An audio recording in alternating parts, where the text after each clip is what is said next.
à des arrestations, n'est-ce pas, yóbbu leen fële ca prison ñu leen di woo ñii di leen wooye détenus politiques ñoom ñu ne ce ne sont pas des détenus politiques, c'est des délinquants, ay nit la ñoo xamante ni dañu bëggoon nërmeelal réew mi. Malheureusement Fatou, c'est le constat triste qu'on peut faire de cette situation-là. waaw c'est triste Cheikh, et je pense que même mun nañu def ni ñu doon def may nit yi suñu bëggee réagir aussi ñu réagir, on va le faire parce que démb ba tey on a senti que surtout les Sénégalais de la diaspora dañu am naqaru xol te Cheikh nit bu meree bokk na si li koy dimbale mu wax li ko naqadi, ça va l'apaiser un peu. Donc on peut remettre ça, la régie ñu ubbil leen antenne bi pour intervenir au 77 810 90 90 su ngeen bëggee wax. En tout cas nos antennes sont ouvertes. Alors Cheikh, ñu ñëw ci scénario yi nga xam ne moom la ñu mun a séentu. Man personnellement Cheikh bokk naa si ñi nga xam ne dañuy douter même si 15 décembre boobu ñu annoncé. Pourquoi? Parce que président bi collectif des spoliés demee palais seeti ko lan la leen wax, les décisions du conseil constitutionnel kenn mënu ci dellu si, sont irrévocables. On peut pas revenir là-dessus. Il n'y a pas de voie de recours. Voilà li taxoon parce que fii la Mohamed Ben Diop toog nettali ñu ce que le chef de l'État leur a dit. Bien sûr. Mu ne leen su fekkoon ne da ngeen ma wax ma intervenir avant conseil constitutionnel di dogal su joxee décision wam mun nañ ne dama si def dara, dama si am influence. Jusque là on est d'accord, c'est correct, c'est logique. Mais mu ne leen les décisions du conseil constitutionnel sont irrévocables. Et constitution moom moo leen may boobu màkkaama. suñ xasee wax jeex na. Et s'applique à tous et même à l'administration. Voilà, s'applique à tous, kenn mënu ci dellu sim, y compris moom le président Macky Sall.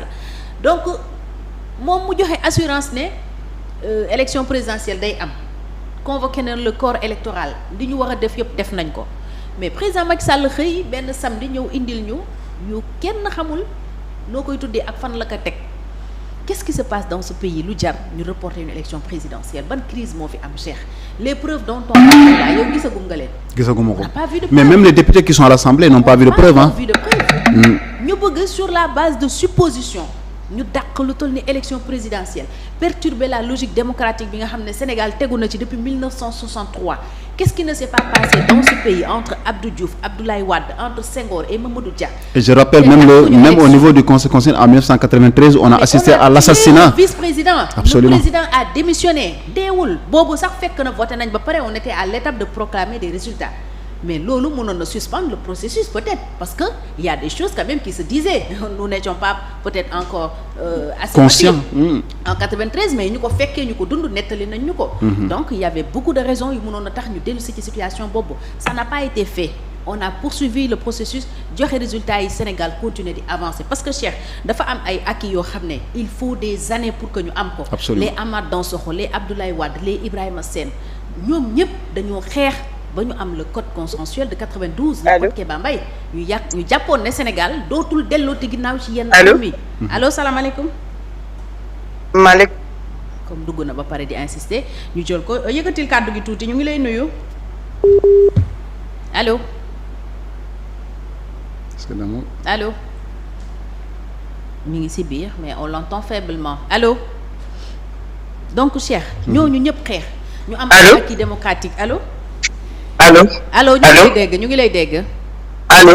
waa dama bëggoon a intervenir. waaw foo ñuy woowee. ci li maa ngi leen di woowee Paris. d'accord ñu ngi lay nuyu bu baax di nuyu. dama bëggoon a intervenir. waaw yow la li xew Sénégal. yow la ñuy déglu. parce que li xew Sénégal kenn mësul gis lu mel nii. surtout li Macky Sall def nii li mu def Sénégalais yi jiguñu ko loolu. li mu def xoolal kenn mënu ko supporter. nit ñi dañuy xool seeni téléphone di jooy pour ñoom di jooy pour seeni waajur di jooy tamit pour waa Sénégal li muy def nii moom ak PDS surtout PDS man merew ma Macky Sall PDS mi ko jàppale mu def li mu war a def ko Sénégalais man ñooñu laa mere tey dañ leen joxoon chance deuxième chance waa PDS trahiraat waa Sénégal man politique neexuma mais li ma gis tey Sénégal ñu jàpp xale yi di dóor di rey di jël ay man c'est dégoûtant Macky Sall li mu def nii c'est dégoûtant lii dafa ëpp li mu def nii xoolal yàlla naka suñu àqadal loolu rek la ñu mën a wax te ba pare xool nit ñi waruñu may Macky Sall mu toogaat bu toogaatee à vie lay toog Sénégal ay jàllee xoolal c'est fini pour les Sénégalais bu yeboo ngeen jël seen course ngeen jël ko ngeen teg après ñu ne yàlla baax na comme ni ñuy def toujours buñ ko bàyyee bii jàll les Sénégalais vont souffrir beaucoup lenn moom mën naa ko wax c'est dégoûtant surtout waa PDS lii ñu def yal na leen suñu axadal Karim mi toog fële di naan ay yu seddam ñëw sax Sénégal di ñu may ay petits mots kooku moo tax tey Sénégal jaxasoo nii Karim mi tëdd ne Karim mi tëdd fee Dubaay xaw ma kii moom moo tax tey Sénégal jaxasoo kooku noonu ak papaam te Sénégal jox na leen lu nekk ñu war a tëj Sénégal nii la ñuy fayee Sénégal. jërëjëf ñu ngi lay gërëm alors Cheikh donc man su ma xoolee loolu président Macky Sall waxoon yëpp ak tey ni mu ñëwee salfaañe lépp loo xam ni ay acquis démocratique la woon ay piliers de la République Cheikh man kooku su ñëwee ànd ak ay député am ak ay député complice ñu taxaw ne élection day am le 15 février man gëmuma ko. le 15 décembre gëmuma ne le 15 décembre élection dina am man suñu demee ba diggante octobre novembre ñu créé waat beneen situation de crise ne on repousse encore Cheikh man du ma bett sax ñu dem ba seen 2035 boobu ñu yemale seen PSE bi seen vision 2035 boobu man du ma bett ñu yegg fa et man je pense que tey le peuple sénégalais doit désormais se préparer à tout et s'attendre à tout parce que ci situation boobu la ñu nekk situation où c'est un homme qui décide tey ban institution nga fi gis mu am dogal ci lii xew ban on attend le conseil constitutionnel mais qu'est-ce qui nous dit que conseil constitutionnel bu dogalee dinañ ko respecter parce que conseil constitutionnel moomu la ndey charte réew mi may pouvoir bu waxee ba pare jeex na ñëpp dañuy naane ndox dem tëri conseil constitutionnel dogal ba pare ñu ne ko déedéet yow li nga dogal un groupuscule de députés ñooy daje assemblée nationale xotti lool tegee fee buñ mënee violer le clause d'éternité boobu Cheikh violer les règles de base de la République Cheikh mun nañu jàpp ne dara ci réew mi dootuñu ko respecter et man je pense que foofu la ñu war a xoolee peut-être pour que ku nekk xam maintenant à quoi s'en tenir nga xam ban situation ngay xaar nga xam ban position ngay taxawee. man je pense que Sénégal foofu la toll et c'est vraiment désolant tey suñu gisee yenn titres yi man depuis démb li ma gën a def gàcce ak kersa bokk na ci bu may xool yenn chaîne internationale yi ni ñuy defee seen titres yi. di wax ci Sénégal c'est vraiment honteux je me sens petite depuis hier et vraiment il y a de quoi se sentir petit d'être sénégalais amoon na déjà parce que bëri na yu ñaaw yoo xam ne xeebeen nañu ko ci àdduna bi ba ñu bëri ñuy tukki en tout cas di wax ne ñoom même suñu yeggee ci yenn aéroports yi dañuy làqatu ñi nga xam ne dañ daan yëkkati seen mbagg di wane ne ñoom ay sénégalais lañ tolloon nañ foo xam ne dañ doon làqatu dimanche j'ai reçu un coup de fil de quelqu'un qui me disait ça qui n'est pas n'importe qui donc tey lii xew moom yaakaar naa ne bu yaboo sax ñu toog rek ci suñu ruq bi bañati dem fenn parce que on est très petit on nous voit vraiment si anam bu ñaaw si àdduna bi on parle d'une opposition écartée d'une dictature d'une démocratie boo xam ne dafa nërmeelu alors que Cheikh Sénégal réew mu ndaw la ci wàllu peut-être superficie ci wàllu population mais ci wàllu démocratie quand même on était respecté dans le monde je dis bien on était parce que on ne l'est plus tey putschistes yi nekk Guinée nekk Mali nekk Burkina ak feneen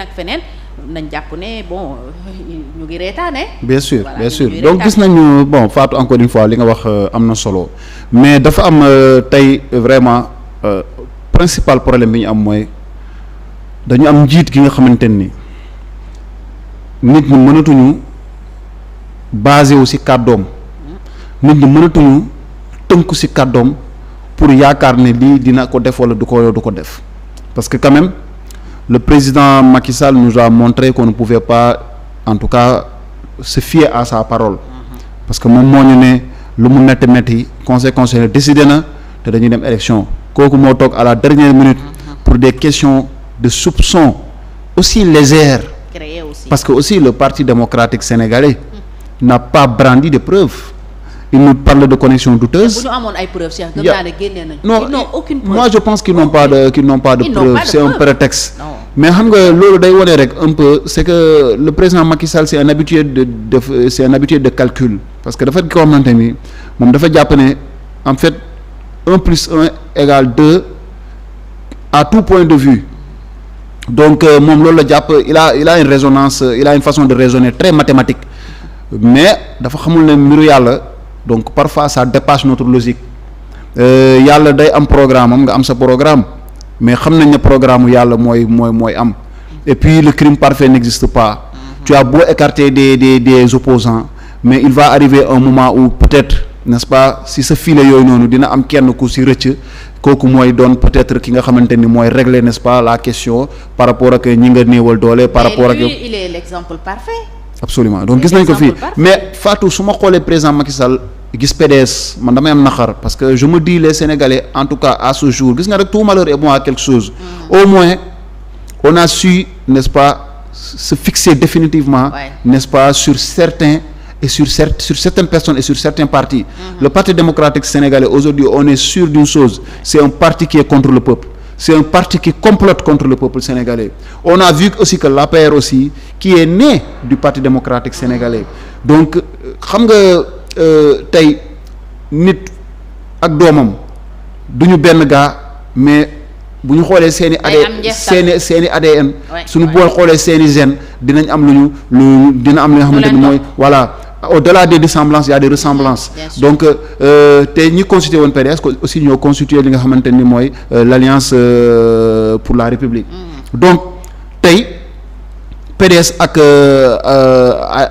kii APR seen ànd day mën a yomb parce que ñoom ñoo bokk pratique ñoo bokk gëm-gëm ñoo bokk voilà donc du coup mais les Sénégalais vraiment c'est le moment d'en profiter le peu de crédit qu'ils avaient quand même donné au Parti démocratique sénégalais, n'est-ce pas, di yaakaar ne ni que l'opposition temps bi ñu passé sur opposition cela leur a permis, n'est-ce pas, de se rapprocher du peuple, mais la vérité est que le Parti démocratique sénégalais, n'est-ce pas, c'est encore éloigné, n'a jamais été du côté du peuple et que peuple bi il est grand temps mu xàmmee nag ñi nga xamante ni ñooy ces fossoyeurs.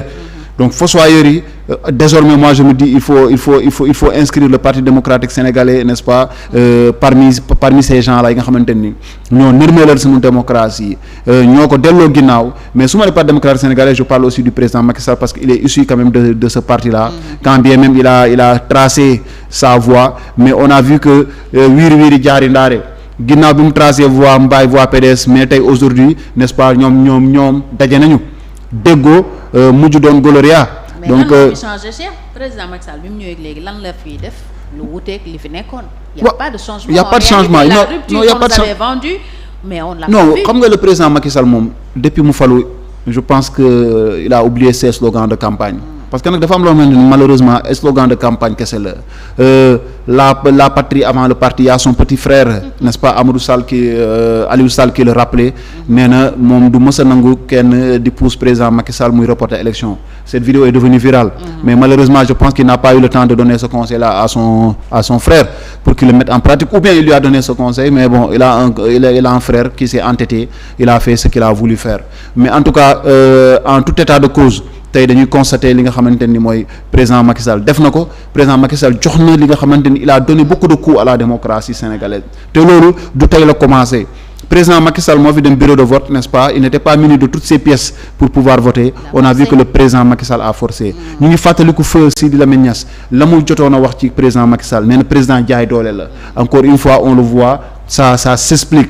Macky Sall même si ay waxam Macky Sall day bàkkukat la donc il se prend pour le Lamtoro international. Encore une fois on l'a vu, bon je sais pas ce que ça veut dire Lamtoro international, mais en tout cas il se croit tout beau, xam nga il se croit tout beau, tout grand, tout il se permet tout. Mooy le président bi nga xamante ne tey moo toog ba ñu ne ko à 10 heures parce qu'il nous a donné rendez-vous à 12 heures, il est venu à 14 heures, mais à 10 heures de la démarrage, n'est-ce pas, de la campagne électorale mu jël une décision ne moom day ajandi élection yi sur la base encore une fois de suspicions qui sont jusqu'à ce jour infondées parce que y a même pas, n'est-ce pas, nu mu tudd un début de preuve qui a été mis sur la table, n'est-ce pas, par le Parti démocratique sénégalais. C'est comme si ils ont jugé et condamné les mais naturellement constitutionnels déjà accusés, hein. Non, naturellement, mais parce que suñu respecté woon présomption d'innocence duñu absolument léegi daal li am ba am mooy j'espère que les juges du Conseil constitutionnel bon ils vont prendre leur responsabilité parce que seen responsabilité rek la ñuy xaar et ils ont rendez-vous avec l'histoire. Ñoom war na jël seen responsabilité wax li nga xamante ni moom la constitution bi wax ñu fàttali ko, n'est-ce pas, tous ces décrets yi nga xamante c'est des décrets illégaux yi nga xamante ni président Macky Sall jël na ko, li nga xamante ni c'est un projet c'est une proposition de loi bi nga xamante ni mu ngi woon ci assemblée pour report élection ñu voté ko. Tout ça vraiment je pense que le Conseil constitutionnel va prendre le temps, n'est-ce pas, de passer ça au crible, n'est-ce pas, ba nga xamante ni dinañ xam ne ni constitution bi ak ñoom la ñu dogal donc du benn te parce que conséquence moo ñu waxoon fii encore une fois ne mandat au président kenn mënu ko laal kenn mënu ko wàññi ginnaaw bi mu la ne mënoo ko wàññi mooy mënoo ko yokk donc mënoo ko yokk aujourd'hui donc j'espère que dina jëlaat encore son courage à deux mains pour dire au président Macky Sall qu'il n'a pas le droit de prolonger son mandat ne serait-ce que n'est-ce pas d'un jour ou bien de 24 heures comme il l'avait dit en son temps en 2011 je pense quand il vraiment était question de discuter pour le report de l'élection présidentielle de 2012 moom moo taxaw wax ko encore une fois on va le renvoyer n'est-ce pas à ses propos mais malheureusement kaddu Fatou moo nermeelu ci réew mi kaddu amatul nit mënatoo ko jàpp ci lim lay wax malheureusement alors que ñun on est une société bi nga xamante ni kaddu dafa am solo n'est-ce pas la parole donnée avait une valeur mais malheureusement aujourd'hui la grandeur d'un homme se mesure à sa constance. Absolument. su fekkee yow loo wax tey suba mun nga ci génn yow mun ngaa jàpp ne amatoo benn valeur ci bëtu nit ñi c'est ça te dootoo waxati kenn lu mu gëm c'est là où nous en sommes arrivés avec mun naa ne sax toute la classe politique presque wala nos autorités en particulier Cheikh fii lañ fi gis xale bu ñu rey Ngor defaguñu autopsie defaguñu dara le ministre de l'intérieur le premier flic de ce pays taxaw nañu Elisu Gaal moo ko rey. absolument après autopsie bi génn wax le contraire de ça est-ce que da nga dégg ñu et puis comment Cheikh continue. waaw dëkk bi Fatou dëkk bi mën nañ ne màgget bu feebar la foo laal mu ngi metti